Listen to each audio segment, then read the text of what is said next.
Attention spoiler concernant l'entièreté de la franchise 28 ans plus tard ou 28 jours plus tard, tu l'appelles comme tu veux. Donc si tu n'as pas vu le dernier film 28 ans plus tard, Le Temple des Morts, dégage d'ici tout de suite.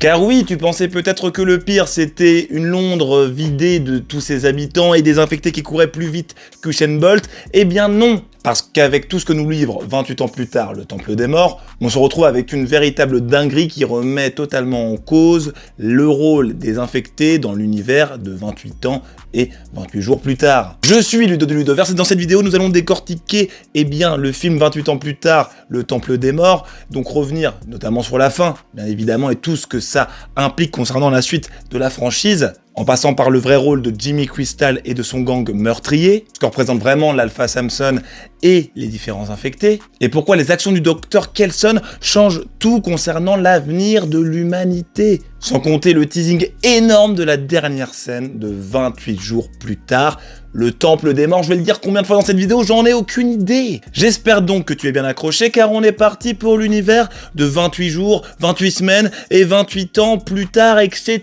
Let's go! Wow! Bien arrivé dans mon manoir multiversel. On est parti pour analyser ce banger, ce poulet qui était 28 ans plus tard, Le Temple des Morts, let's go! Le retour de Cillian Murphy expliqué. Et oui, on va pas y aller par 4 chemins. Est-ce que Cillian Murphy est de retour dans la saga 28 ans plus tard avec Le Temple des Morts? Et la réponse c'est oui, Cillian Murphy fait officiellement son retour. Et cela dans la saga qui a lancé sa carrière et qui a changé sa vie à jamais. Car à la base, dans 28 Days Later, Jim, interprété par Cillian Murphy, c'était un coursier qui s'est retrouvé dans un accident et qui est tombé dans le coma et qui se réveille dans un monde qui a totalement changé. En effet, le virus de la rage a à ce moment-là déjà ravagé le Royaume-Uni. Il tombe alors sur une Londres totalement vide, fait la rencontre de certains survivants, dont Selena, cette femme que Jim va éperdument aimer, et la petite Anna, fille d'un gars qui les a notamment logés. Jim et cette petite bande finissent par affronter un groupe de militaires qui s'avère être beaucoup plus terrifiant que les infectés eux-mêmes. Et à la fin du premier film, Jim se prend une balle face à ces différents militaires, mais réussit à survivre avec Selena et Anna. Ils se retrouvent alors planqués dans une maison isolée à la campagne, et essaient alors d'attirer l'attention d'un avion qui passait au-dessus d'eux, en écrivant avec des draps « Hello, on est là », enfin bref, histoire de capter son attention. Mais à partir de ce moment-là, avec ce film, donc 28 jours plus tard, qui est sorti en 2002, on ne savait pas du tout ce qu'il était advenu de Cillian Murphy et du personnage qu'il interprétait, Jim. Car après ça, plus aucune nouvelle d'eux, que ce soit dans 28 semaines plus tard ou 28 ans plus tard. Et là, dans Le Temple des Morts, boum, on retrouve enfin Jim, qui est toujours dans une maison isolée, qui ressemble à s'y méprendre à celle qu'on voyait à la fin de 28 jours plus tard. Sauf que cette fois, il est avec une autre personne qu'on ne connaît pas, une ado, à qui il donne des cours d'histoire, d'économie et de géopolitique a priori. Bref, il essaye de lui donner un cerveau bien rempli dans un monde complètement fou toujours. Et autant dire que cette fille,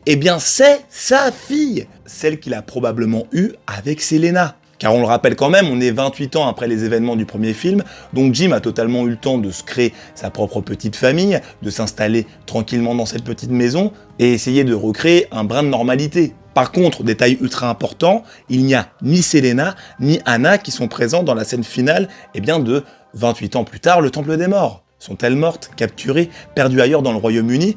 On ne le sait pas, on dirait qu'il laisse ces questions en suspens pour une réponse possible dans une suite, et on en parlera bien après dans la vidéo bien sûr. Mais la vraie claque en plus de ça, c'est que Jim et sa fille à un moment entendent du bruit qui arrive de l'extérieur, ils sortent pour voir ce qu'il se passe, et ils tombent sur une horde d'infectés qui sont en train de poursuivre 2 personnes, et ces personnes-là, ce sont Spike et Kelly. Spike, qu'on connaît très bien par le premier film 28 ans plus tard, et Kelly qui nous a été introduite dans ce fameux second volet de cette nouvelle trilogie. La boucle est alors en train de se refermer, l'icône de la première franchise, le premier héros Jim, va rencontrer les nouveaux héros de cette nouvelle trilogie, et vont enfin se retrouver au même endroit. Mais bon, il est quand même assez intéressant de comprendre quelle est la relation qui lie Jimmy, ou devrais-je dire Kelly, avec le petit Spike. On en parle tout de suite. La relation Spike et Jimmy, alias Kelly,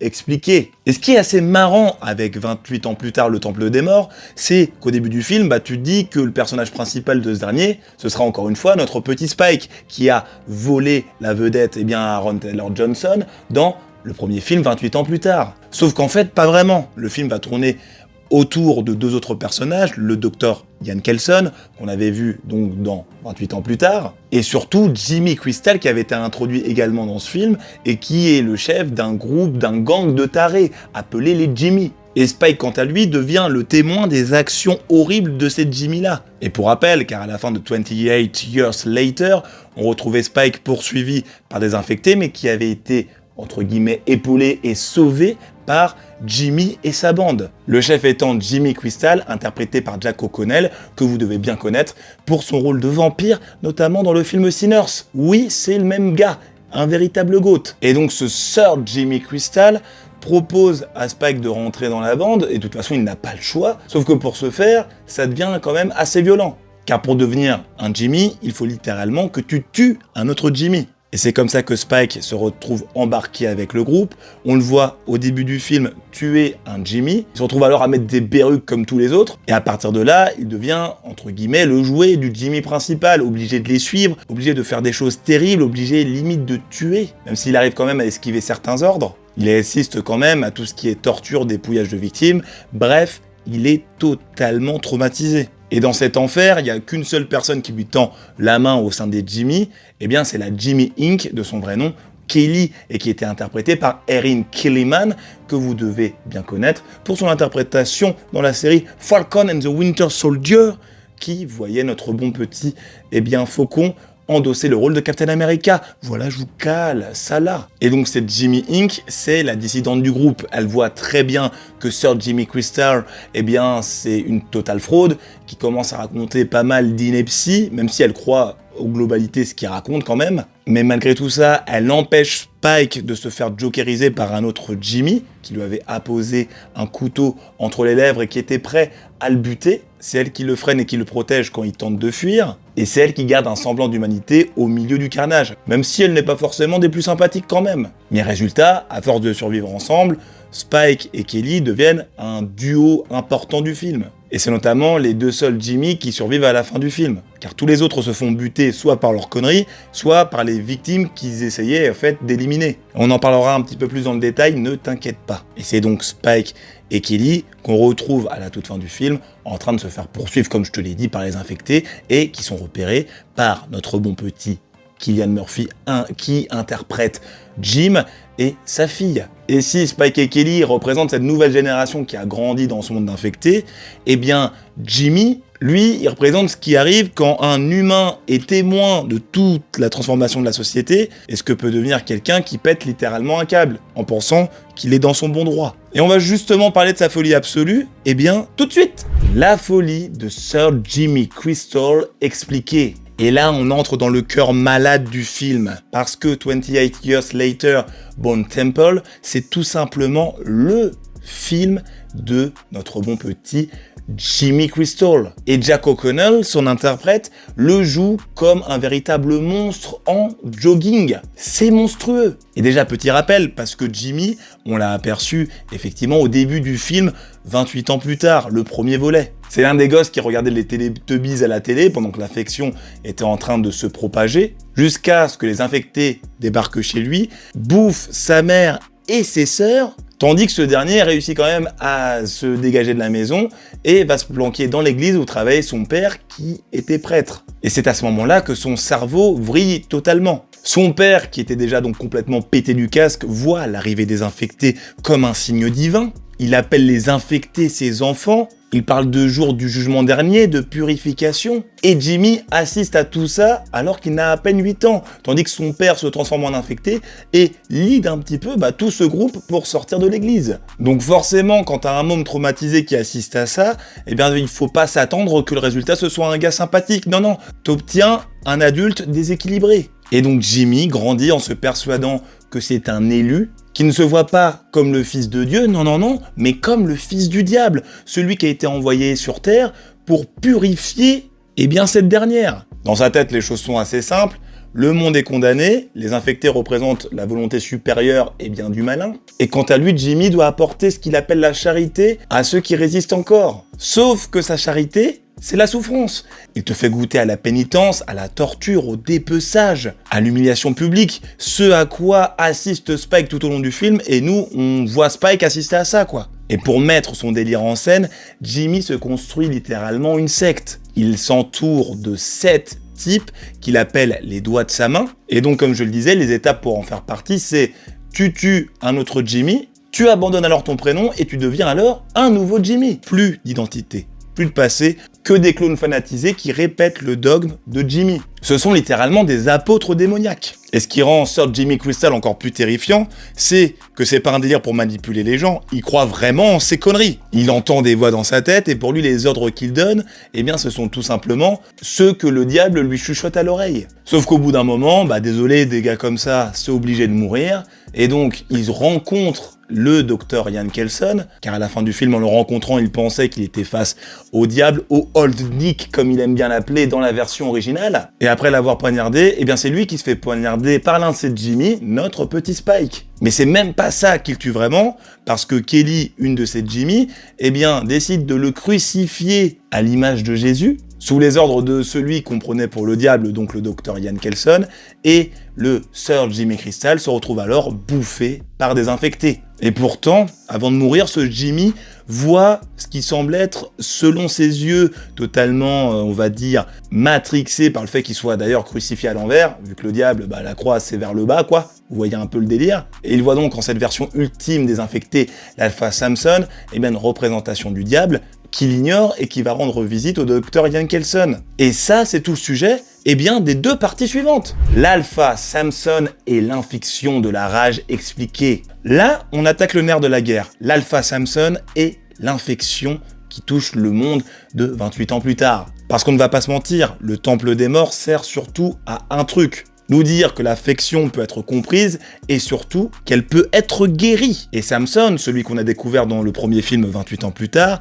c'est l'arme ultime. C'est un alpha, car l'alpha c'est l'évolution hardcore du virus pour un infecté. Ils encaissent des dégâts qui tueraient n'importe quel autre infecté, ils semblent réfléchir, chasser, prendre des trophées, bref, ce ne sont pas juste des zombies qui crient, ce sont des prédateurs conscients. Sauf que malgré tout ça, Samson lui va faire péter toutes les certitudes, ou du moins il ne va pas le faire seul. Car le docteur Kelson passe des mois ou des jours, si tu préfères, à l'observer, à faire des tests. Le docteur lui parle, et un jour, devant nos yeux ébahis et ceux du docteur Kelson, le petit Samson commence à dire un mot. Oui, il dit moon, qui veut dire en français, je sais même pas pourquoi je te le dis, je pense que tu le sais, ça veut dire lune. C'est donc un choc total, ça prouve que l'humain est encore présent dans l'infecté, et que la rage n'a pas totalement de pouvoir en fonction de ce que tu peux faire. Et petit rappel, le virus de la saga, c'est donc la rage, c'est une saloperie sanguine ultra contagieuse qui te retourne le cerveau en quelques secondes, tu restes vivant, mais ton système nerveux est piraté. Plus de réflexion, plus d'empathie, juste un monde filtré par la haine. Et le Temple des Morts d'ailleurs ajoute un détail ultra important, c'est-à-dire qu'à un moment on se retrouve dans le point de vue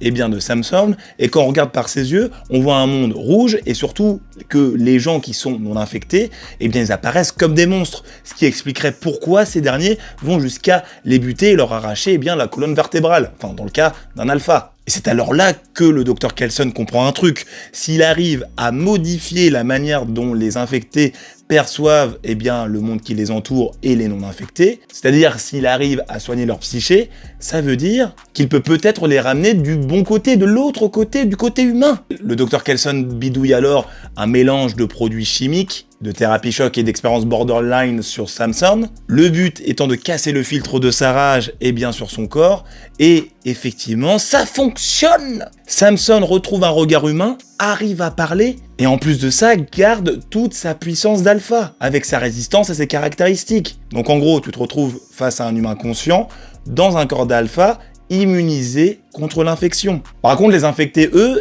en voyant le changement de Samson, l'identifient non plus comme un infecté, mais un non-infecté, et essaye de le bouffer du coup. Donc oui, il est guéri, mais il reste quand même un objectif énorme par rapport aux non-infectés qui veulent le bouffer. En tout cas, ce que le docteur Kelson a réussi à prouver, c'est que l'infection avec Samson, c'est que les infectés ne sont pas une cause perdue, que cette infection touche plus donc le cerveau et le côté neurologique, psychologique ou que sais-je. Et surtout, on peut inverser le processus et autant dire que Samson, eh bien, devient la clé pour sauver l'humanité. Ou du moins le Royaume-Uni qui a été isolé. Et donc sans la relation entre le docteur Ian Kelson et Samson, rien de tout cela n'aurait été possible. Et il y a beaucoup de messages cachés, je trouve, autour de cette relation qu'on va décortiquer tout de suite. La relation entre le docteur Ian Kelson et l'alpha Samson expliquée. Car la vérité, c'est que sans la relation entre le docteur Kelson et l'alpha Samson, eh bien, le monde de 28 ans plus tard aurait été condamné. Et cela pour l'humanité présente au Royaume-Uni. Et c'est ça que je trouve génial avec ce film-là, c'est que dans un monde empli de rage, de violence, de tristesse et j'en passe, eh bien, il y a quand même une amitié impossible qui a réussi à naître. Car au début, pour Kelson, eh bien, Samson, c'est un alpha ultra dangereux qui veut juste le détruire et le bouffer. Donc à chaque fois que Samson fonce sur lui, eh bien Kelson, il utilise sa petite fléchette là pour l'immobiliser et l'endormir sur place. Fléchette qui est à base de morphine. Et ça le met dans un état donc de semi-trance, voire de bien-être. Et là, Kelson remarque quelque chose de dingue, c'est-à-dire que Samson, il en redemande, il veut ressentir à nouveau ce calme dans le massacre éternel qu'il inflige à tout le monde. Et alors le docteur Kelson décide de continuer ses petites expériences sur Samson, tout en ne le prenant pas comme un monstre, mais comme un être vivant, un être humain. Et plus les séances médicales, si on peut les appeler comme ça, passent, plus Samson associe donc le docteur Kelson à une personne qui lui apporte du bien-être et une paix intérieure. Et à partir de là, la dynamique bascule totalement.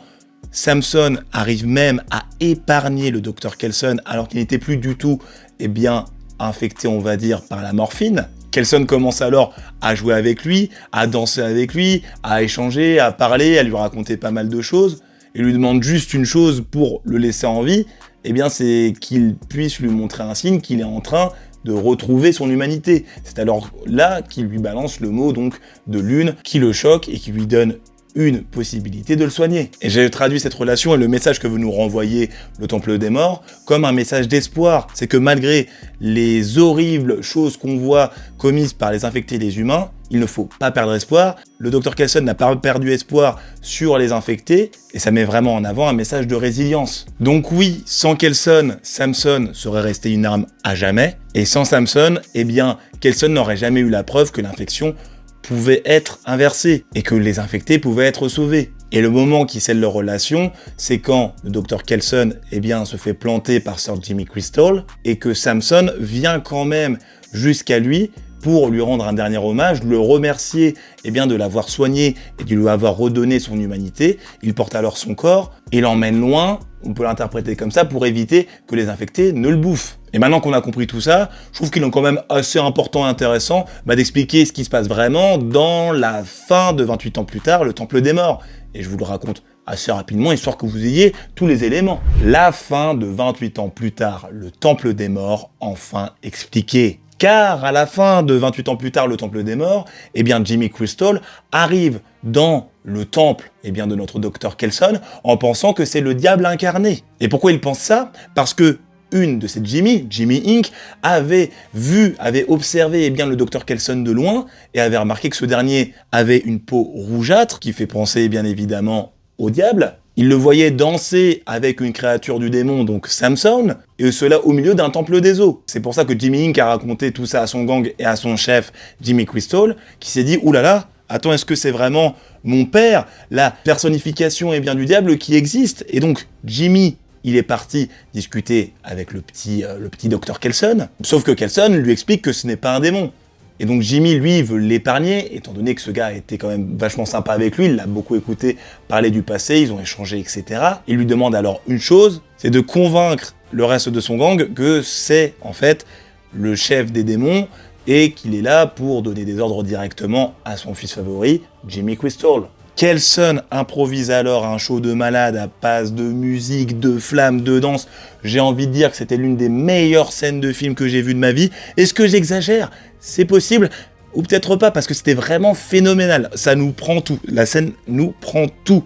Voilà, ça m'a fait limite penser à la scène de Sinners, encore une fois, je fais beaucoup de parallèles, où il y a le petit gars qui joue de la guitare, qui ramène, entre guillemets, ou qui invite les morts à la vie, ou les générations futures à jouer d'autres instruments.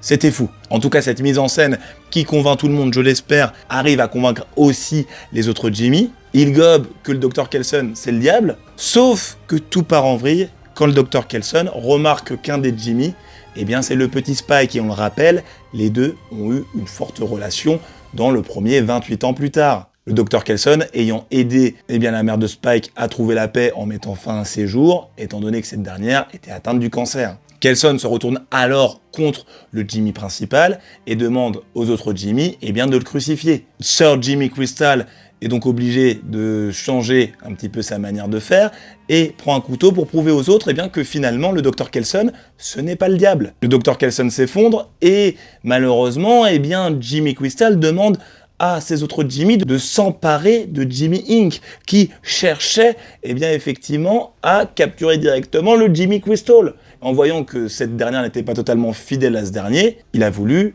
donc l'éliminer. Mais Jimmy Inc., de son vrai nom Kelly, retourne totalement la situation, tue les deux autres Jimmy, tandis qu'on a le petit Spike qui plante donc le Jimmy Crystal. Puis Kelly crucifie Jimmy Crystal, comme je vous l'avais expliqué, sur une croix inversée, et ensuite les infectés arrivent pour le bouffer. En parallèle, Kelson échange une dernière fois avec Spike, qui se demande pourquoi il ne les a pas laissés partir et qu'il a voulu piéger l'autre Jimmy, et c'est tout simplement parce qu'il considérait que le petit Spike, il avait assez souffert, notamment suite à la perte de sa mère. Et dans un dernier moment ultra touchant, pour mettre toutes les pièces qui complètent ce puzzle, il y a Samson qui arrive, récupère le corps du Dr. Kelson pour lui offrir une sépulture loin des infectés et le remercier de la guérison qu'il lui a apportée. Puis par la suite, Spike et Kelly fuient une horde d'infectés, comme je te l'ai dit, sont repérés par le bon petit Jim interprété par Cillian Murphy et sa fille, et ainsi se termine le film avec ces derniers qui décident de les aider. On ne sait pas s'ils y arrivent ou s'ils vont tous mourir,